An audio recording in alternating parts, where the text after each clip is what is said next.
안녕하십니까, 김용삼입니다. 이승만학당, 오늘은 김용삼의 현대사 시시비비 그 두 번째 강의, 도대체 조선은 왜 망했는가 하는 강의의 세 번째 시간이 되겠습니다. 지난 시간에 우리는 시베리아 횡단철도가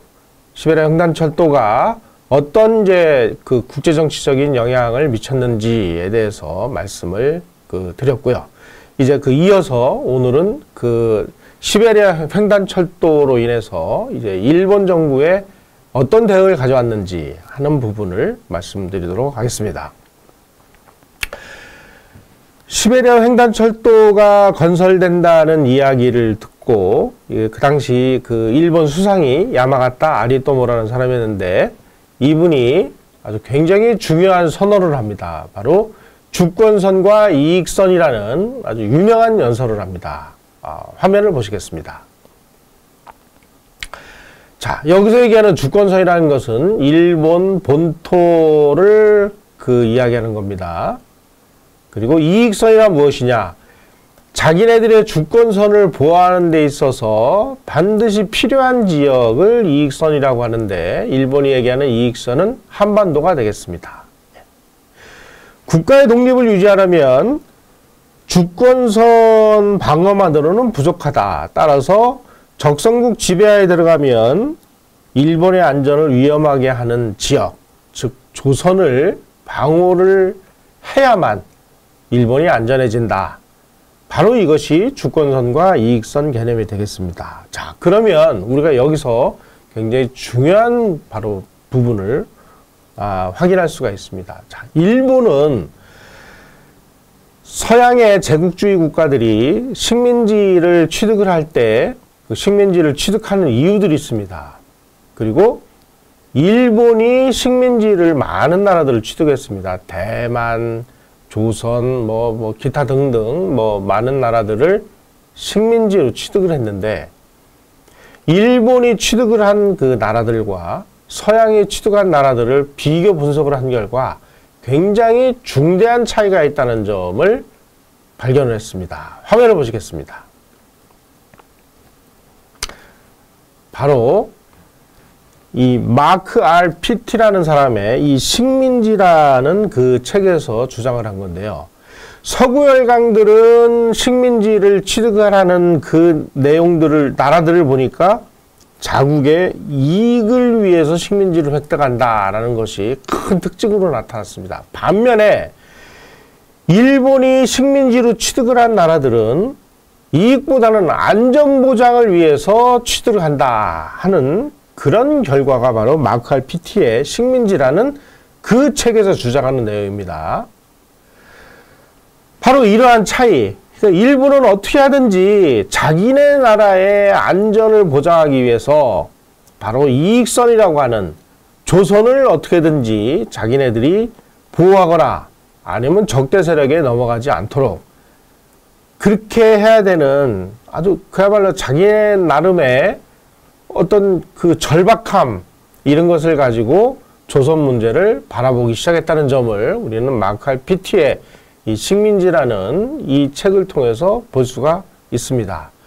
자, 이제 러시아의 시베리아 횡단열차는 이제 착착 진행이 돼서 프랑스로부터 그 차관을 도입하는 데 성공을 해가지고 이제 기공식을 하게 됩니다.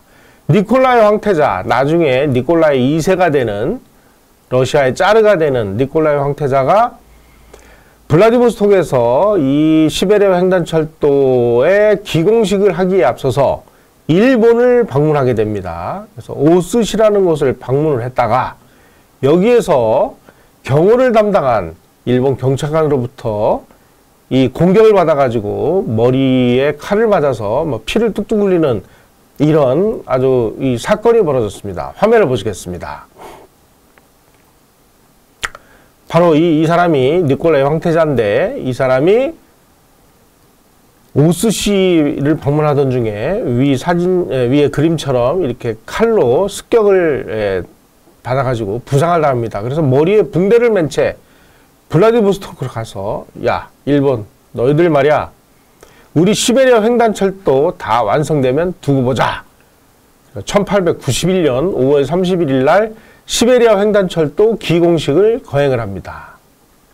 자, 이제 시베리아 철도가 이 착공이 되니까 이제 이익선 방어를 위해서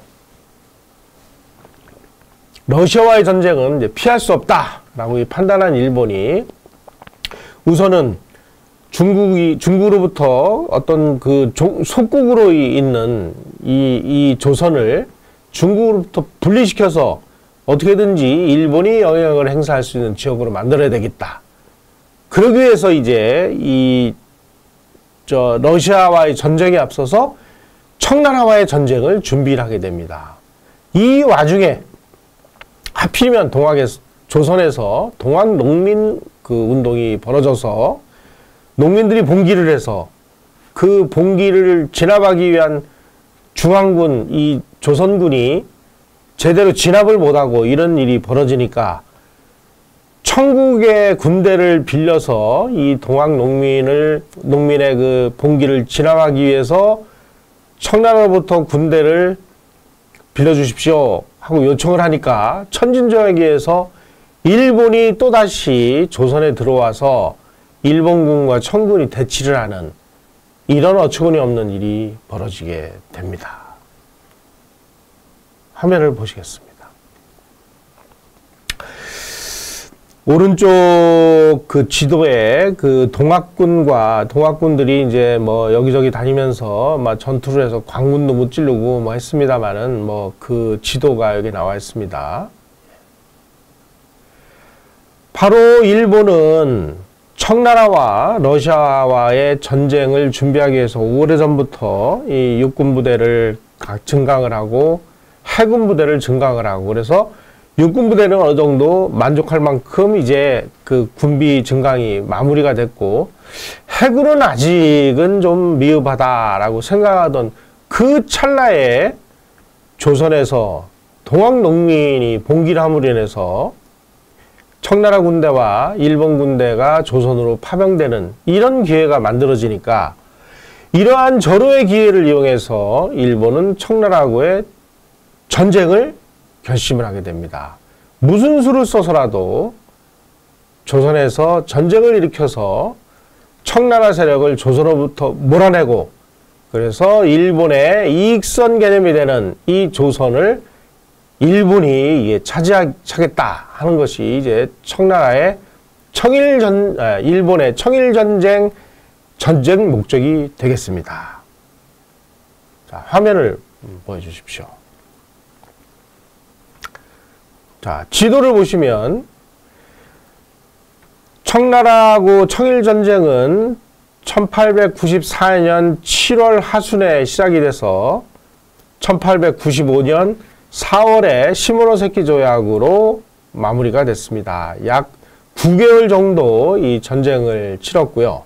그리고 9개월간의 전쟁을 통해서 청나라로부터 대만을 식민지로 획득을 하고 그리고 지금 요 빨간 선으로 칠해져 있는 빨간 선으로 표시되어 있는 이 랴오둥반도까지를 할양을 하는 이런 아주 가혹한 시모노세키 조약을 맺어서 랴오둥반도까지를 일본이 차지하니까 야 이거 러시아가 아니 이거 우리가 노리고 있던 요동반도를 일본이 너희들이 이걸 감히 여기를 손을 대? 안 되겠다. 독일을 끌어들이고 프랑스를 끌어들여서 일본을 압박을 합니다. 자, 너희들 이 땅 요동반도 청나라에게 다시 반환하지 않으면 우리 삼국이 너에게 선전포고를 하겠다. 일본이 그 당시에 이 세 나라하고 전쟁을 할 수 있을 정도의 준비가 되어 있지를 않았습니다. 그래서 할 수 없이 삼국 간섭에 의해서 이 랴오둥반도를 반납을 하는데 일본 용어로는 랴오둥반도 환부다 이렇게 얘기를 합니다. 돌려줬다. 물론 공짜로 돌려준 건 아닙니다. 그 대가로 3천만 냥을 받고 요동반도를 돌려줬습니다. 이렇게 되니까 청일전쟁에서 그야말로 많은 희생을 겪어가면서 동료들을 잃어가면서 열심히 전쟁을 해가지고 요동반도까지를 뺏어줬더니 외교전에서 참혹하게 패배를 해가지고 다시 반납을 하는 모습을 보고 청일전쟁에 참전을 했던 일본군 장교와 하사관들이 약 100명이 할복 자살로 항의를 하게 됩니다. 난리가 일어난 거죠. 바로 이 무렵에 일본에서 유행했던 유행가 노래 가사가 있습니다. 제가 소개를 해드리겠습니다. 서쪽에는 영국이 있고 북쪽에는 러시아가 있다네. 동포여 조심하라. 겉으로 그들은 조약을 맺는다네. 그러나 그들의 가슴 속에 무엇이 있는지 우리는 알 수 없다며. 국제법이 있는 것은 사실이라네. 그러나 때가 오면 기억하라. 강자가 약자를 먹어치운다는 사실을. 바로 이 노래 가사가 외교의 노래라는 것인데, 이 외교의 노래에 담긴 이 가사가 참으로 의미심장합니다. 비슷한 시절에 비슷한 시기에 바로 동학농민 봉기의 주역이었던 전봉준이, 녹두장군으로 알려진 전봉준이 체포돼서 사형을 당합니다. 사형당한 이후에 우리 조선에서도 비슷한 시기에 노래가 유행을 했습니다. 새야 새야 파랑새야 녹두밭에 앉지 마라. 녹두꽃이 떨어지면 청포장수 울고 간다 하는 그런 노래. 그 노래의 노래 가사와 일본에서 유행을 했던 이 외교의 노래 가사를 들여다보시면 현실인식에 대한 어떤 그 세계관의 차이, 이런 것들을 우리는 적나라하게 느낄 수가 있습니다. 이것이 우리의 모습이었고 이것이 우리의 실력이었다 하는 점을 우리가 냉정하게 바라봐야 될 것 같습니다. 자, 화면을 보시겠습니다.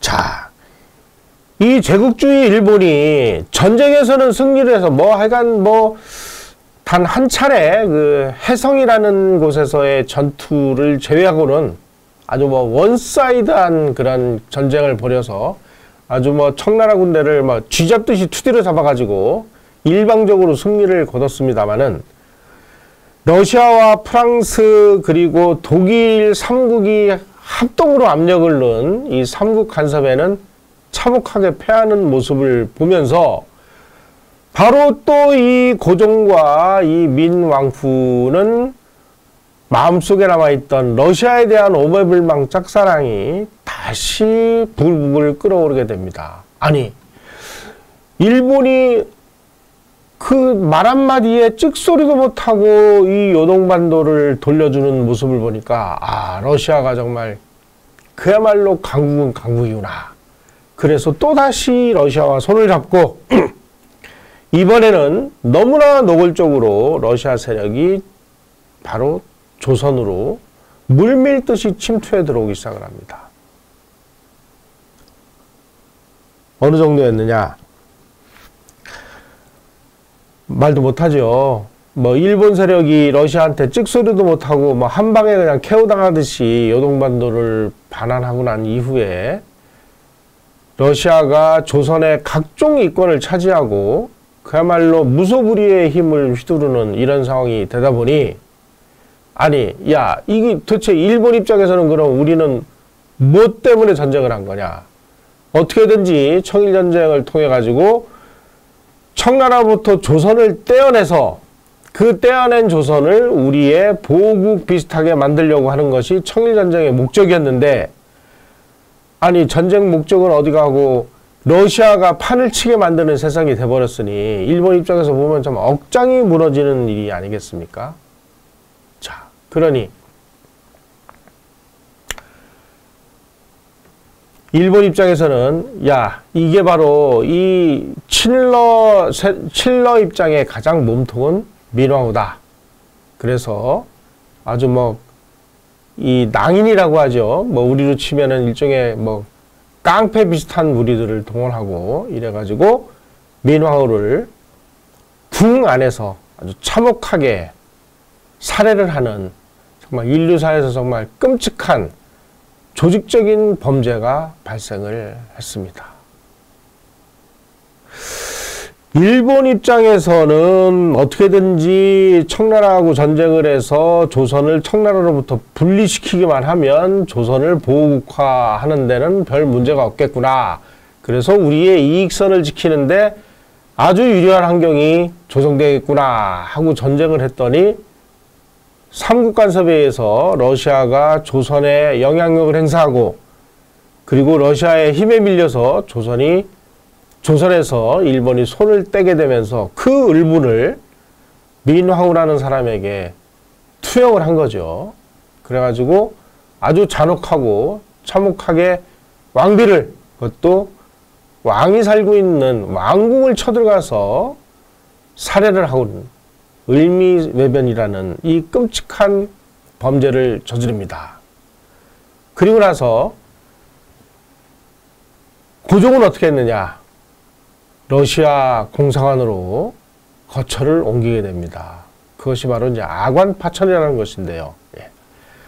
자, 여기 사진을 보시면 여기가 지금 배제학 땅에 있는 소서문 저 언덕 위에 있는 바로 그 자리에 있던 러시아 공사관이었습니다. 그 러시아 공사관으로 피난을 가서 여기에서 정사를 보는 이 고종과 우리 대신들의 모습 사진입니다.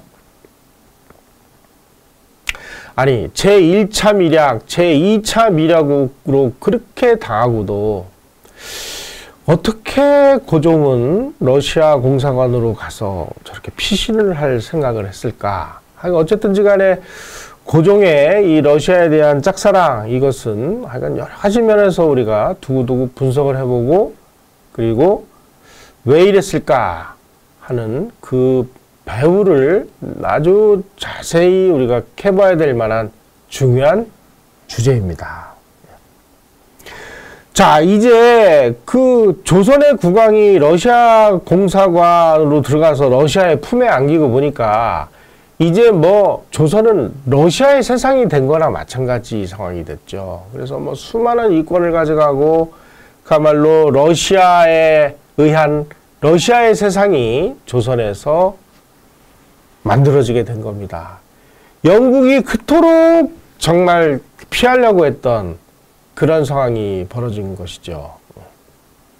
자, 이제 아관파천 기간 중에 1896년 5월 말에 고종은 니콜라이 2세 대관식에 민영화를 파견을 해서 우리가 러시아하고 손을 잡고 일본을 물리치겠다. 이것을 한자용어로 표기하면 인아거일, 러시아를 끌어들여서 일본을 내쫓는다라는 그런 뜻이 되겠습니다. 인아거일을 하겠다. 그러니 우리를 좀 도와주시오. 민영원과 베베르 공사가 민영환을 이제 그 호위를 해서 모스크바로 가서 니콜라이 황제를 아련을 하고 니콜라이 2세 황제에게 조선을 러시아의 보호령으로 삼아 주십시오 하고 요청을 해서 약속을 받아냈습니다. 그리고 2달 후에 군사교관단을 그 조선에 파견을 해서 조선의 궁성호위대를 러시아식으로 훈련을 시켜서 바로 고종이 환국을 할 때 고종이 지켜보는 앞에서 러시아식 사회를 했다. 다시 말씀드리면 러시아의 세상이 됐다 하는 그런 뜻이 되겠습니다. 이제 뭐 러시아는 이제 거칠 것이 없어진 것이죠. 이런 상황이 돼버렸습니다. 자, 화면을 보십시오. 지금 고종 그리고 고종에 이어서 나중에 순종 황제가 되는 그 두 분의 사진, 그리고 오른쪽은 고종의 이제 정복을 입은 이 대한제국이 되죠. 이제 그 대한제국 황제의 정복입니다. 바로 이 황제의 정복이 러시아 황제의 정복하고 거의 똑같습니다. 왜 고종이 러시아 황제 목장하고 똑같은 이런 황제 목장을 했을까? 바로 이것이 그 시절에 러시아의 영향력이 얼마나 강력했는지 하는 것을 보여주는 아주 상징적인 사진이 되겠습니다. 화면 또 보시겠습니다. 아관 파천에서 돌아온 고종이 대한제국을 선포하고 황제로 즉위를 합니다. 그런데 대한제국을 선포하고 황제로 즉위를 한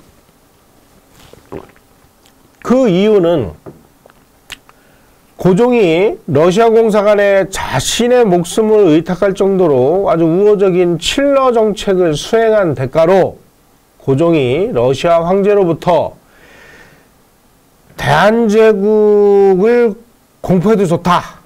너희들이 이제 러시아하고 거의 비슷한 이제 그 제국 국가로 그 격상을 시켜라. 그리고 고종 황제, 당신이 이제 왕 그만하고 이제 황제해. 그래가지고 그 황제 칭제를 인정한다라는 그 러시아 황제의 약속을 받고 대한제국을 선포하고 그리고 황제 즉위를 하게 됩니다. 대한제국이라는 나라가 이런 나라였는데 최근 들어서 뭐 백성의 나라 대한제국이라든지 뭐 대한제국 고종 이런 사람들을 아주 뭐 역사에서 아주 뭐 독립운동을 하고 뭐 국가 자존을 지키려고 했던 이런 왕인 것처럼 뭐 책들이 횡행하는 모습들을 우리가 보게 됩니다. 역사적 사실에 의하면 대한제국 그리고 고종의 황제 칭하는 것은 러시아 황제의 허락을 받은 것이었다 하는 점을 잊지 마시기 바랍니다. 자, 이쯤 되니까 이제 화면 다시 보십시오. 바로 이 그 사진이 보여주듯이 이 러시아라는 이 거인 앞에서 아주 춤을 추는 일본의 모습처럼 한반도에서 아주 러시아의 영향력이 너무나 강력해져서 이제는 뭐 어떻게 수습할 수 없는 단계까지 갔다. 그래서 뭐 독립협회, 뭐 의회 설립 기도를 무산을 시키고 뭐 이런 일들이 이제 막 비일비재하게 벌어지고 그러다 보니까 이제 일본이 차지했던 그리고 외국 사람들이 차지했던 조선 정부의 고문 자리를 전부 러시아 사람으로 교체라는 일까지 벌어집니다. 1890년 10월에 알렉세예프라는 사람이 조선의 재정고문 그리고 총세무사로 임명이 돼서 조선의 재정을 장악하고 이런 일이 벌어지게 됩니다. 이런 식으로 완전히 막 러시아 세력이 그냥 막 득세를 하는 모습을 지켜본 조선 주재 미국 공사했던 알렌이 이제 조선은 다 끝났다. 이제 칠러 세상이 됐으니 우리가 해야 될 역할은 없는 것 같다. 이런 식으로 한탄을 하는 그런 보고를 본국 정부에 보낸 그런 문서도 발견이 됩니다. 결국은 일본은 청일전쟁에서 승리해가지고 이익선인 조선을 보국으로 만든 게 아니라 아주 조선이라는 나라를 러시아의 입속에다 넣어주는 아주 정말 웃기지도 않는 이런 일이 벌어지게 된 것이 바로 이때 국제정세였습니다. 자, 시간이 다 돼서 오늘 여기까지 강의를 하도록 하겠습니다. 고맙습니다, 여러분.